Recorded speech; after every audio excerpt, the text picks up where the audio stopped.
Уважаемые подписчики, в канун великого праздника 9 мая, в канун 80-летия Великой Победы предлагаю почтить подвиг и память участников Великой Отечественной войны выпечкой фронтового хлеба по оригинальной рецептуре из справочника войскового повара-хлебопека от 1944 года. Предлагаю испечь хлеб ржаной заварной на закваске.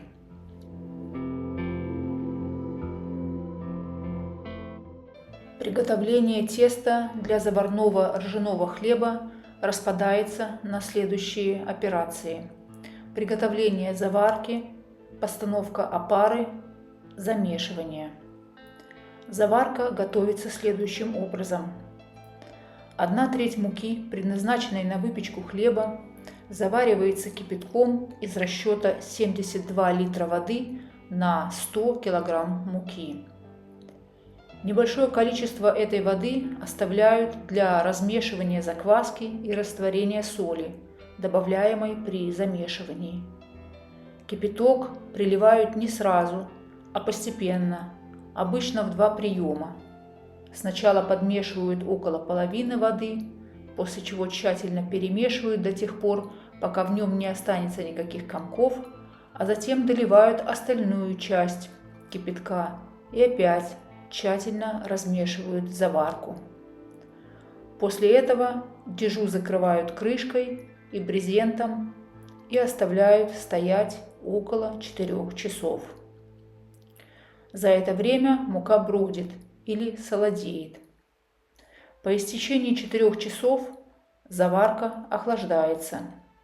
Дежу открывают и перемешивают каждые полчаса лопатами, пока температура ее не снизится до 30-35 градусов Цельсия. Для того, чтобы мука лучше бродила, в заварку желательно добавлять красного ржаного солода в количестве около 5% от общего количества муки. Мука до прибавления кипятка должна быть тщательно смешана с солодом. При добавлении солода в заварку кладется не 1/3 муки, а только 1/5 часть муки от общего количества муки для данной порции. Именно это я и делаю в данном рецепте. Так как у нас очень маленькое количество заварки, и она, соответственно, быстро охладится, не успев осолодеть, ее целесообразно поставить при температуре 63-65 градусов Цельсия в какое-то теплое место, например, завернув в одеяло или поставив в мультиварку. Я оставила заварку на всю ночь для сбережения времени и лучшего осахаривания.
Согласно справочнику, кусок спелого теста оставляется в каждой деже после формования буханок. В тех же случаях, когда закваску приходится делать заново, ее делают ускоренным способом с применением хлебопекарных дрожжей. Справочник приводит 2 варианта такой закваски на коммерческих дрожжах. И ее влажность составляет 100%. Поэтому сделаем традиционную закваску 100% влажности, а вместо спелого теста возьмем ржаной стартер из холодильника.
После того, как заварка остынет, ставят опару. Для этого в охлажденную заварку вносят закваску. На всю порцию муки требуется 10-15% закваски. Закваску и заварку перемешивают, после чего туда же добавляют вторую треть муки. Все хорошо перемешивают, дежу покрывают крышкой и покрывалом, и опару оставляют на брожение на 4-5 часов. Можно попробовать заварку, она в процессе осахаривания приобретает более жидкую консистенцию и более сладкий вкус. То есть, иными словами, эту опару также можно назвать и сброженной заваркой. Я добавляла на 1 кг муки 150 граммов закваски. Когда в опару добавляют воду, это называется опарой с заливом. Справочник приводит 2 варианта рецепта: с заливом и без. Ну вот я решила использовать вариант с заливом.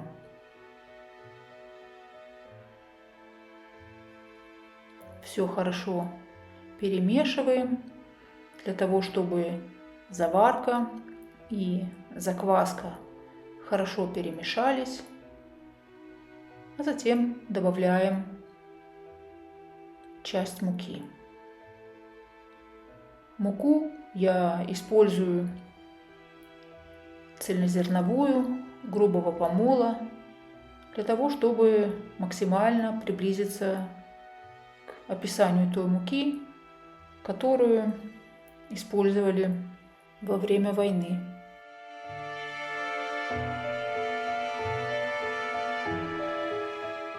Хлеб ржаной готовили из ржаной обойной муки, грубого помола, а также добавляли туда соевую муку, семечковый шрот, свекольный жмых, ячменную муку, овес, лебеду, хвою, опилки.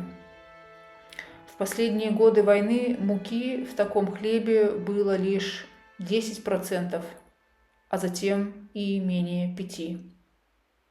Но даже такой хлеб был на вес золота.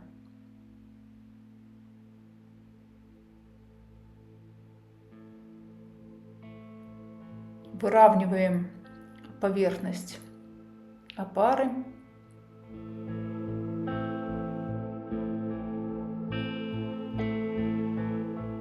В справочнике рекомендуется присыпать поверхность опары тонким слоем муки. Это делается для предотвращения заветривания. Нам это делать не обязательно в наших условиях, но я решила это сделать. Ставим при температуре 29-30 градусов на 4-5 часов.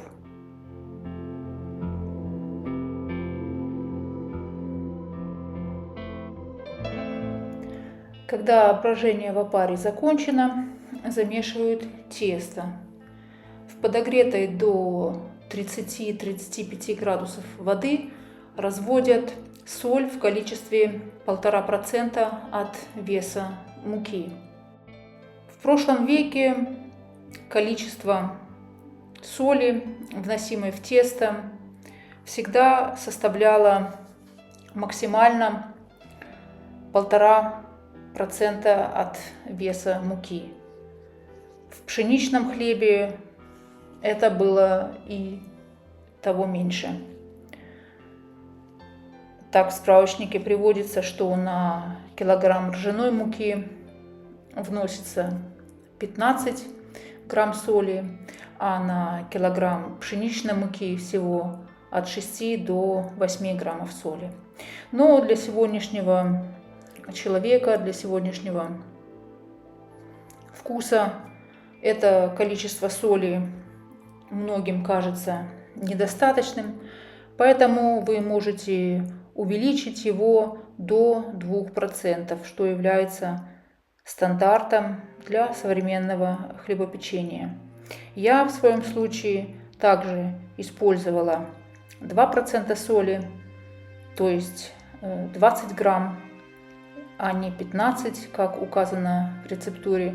Но опять же, это вы можете делать на свое усмотрение, если вы хотите немного подогнать традиционный рецепт под современный вкус. Вымешиваем тесто руками в течение 6-8 минут. Тесто имеет вот такую вот консистенцию, как мокрая глина.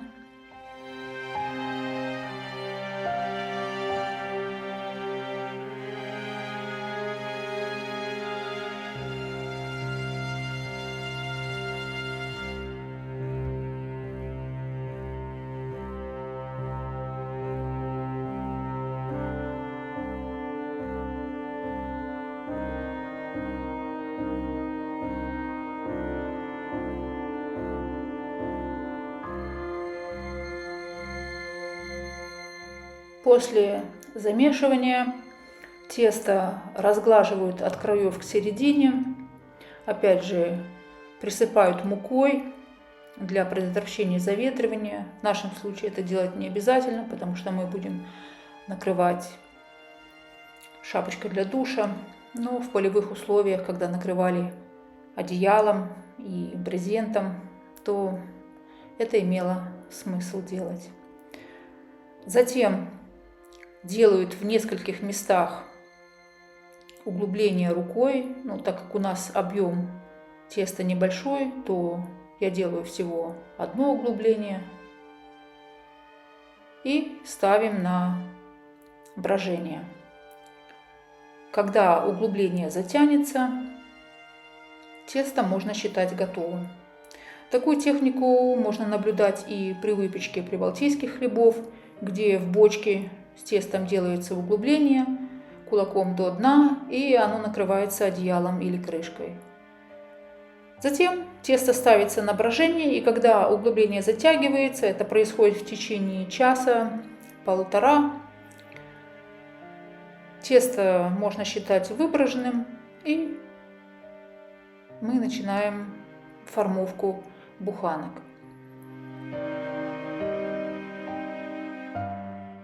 Интересный момент состоит в том, что вне зависимости от того, печется ли хлеб формовым или подовым, в справочнике заготовки описываются как караваи.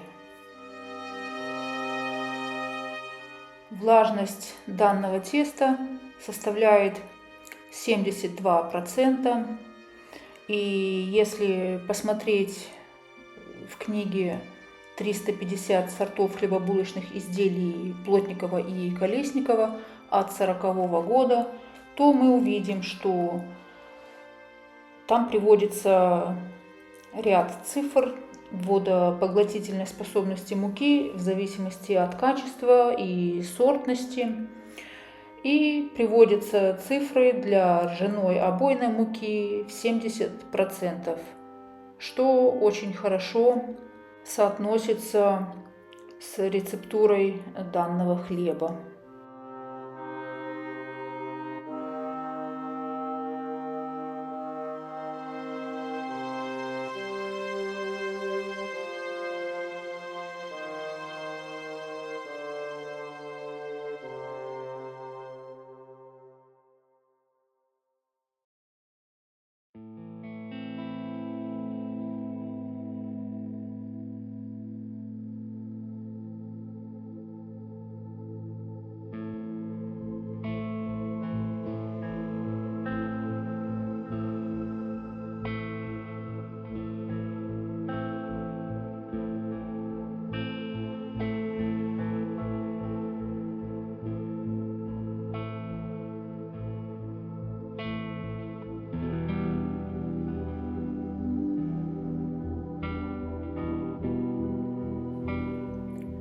Поощрением военных пекарей уделялось большое значение.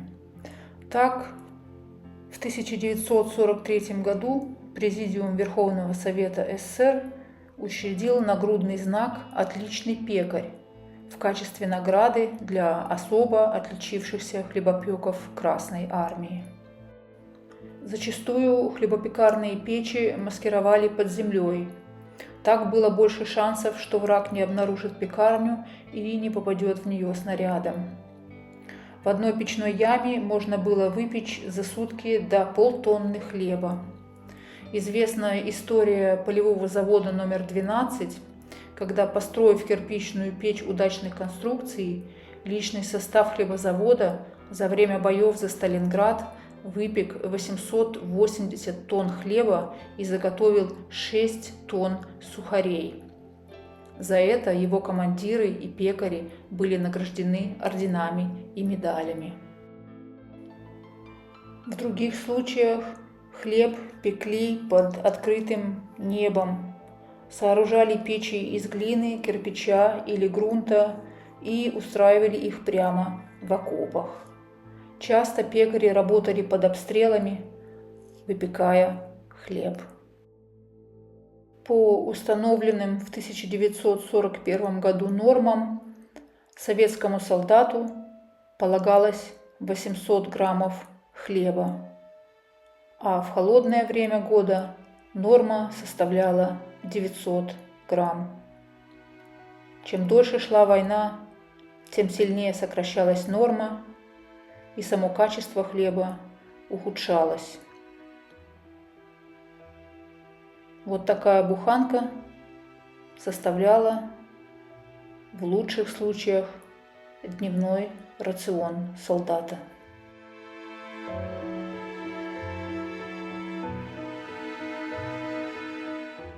Расстойка заготовки должна быть полной.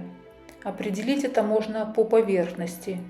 Когда на ней видны некоторое количество глазков, заготовка готова к посадке в печь.